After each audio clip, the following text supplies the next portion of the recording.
ഇവിടെ ഏറ്റവും പറയപ്പെട്ട ഒരു കാര്യം, കഴിഞ്ഞ 20 വർഷത്തിനിടയിൽ ഈ പാറമേക്കാവിൻ്റെയോ തിരുവമ്പാടി ദേവസ്വത്തിൻ്റെ ഫയർ വർക്ക്സ് ഡിസ്പ്ലേ സൈറ്റിൽ ഒരു അപകടം ഉണ്ടായിട്ടില്ല.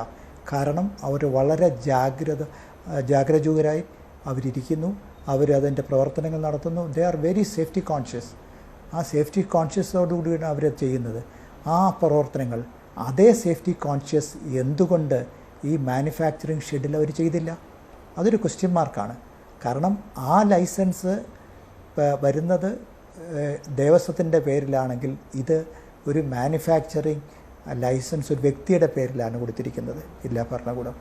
അപ്പോൾ അതിൽ 15 കിലോ ഒരു രാസപദാർത്ഥം ഒരു ഫയർ വർക്ക്സ് മാനുഫാക്ചർ ചെയ്യുന്ന ഒരു സ്ഥലത്ത് അദ്ദേഹത്തിൻ്റെ ലൈസൻസ് പ്രിമിസസ് ഇതായിരിക്കില്ല.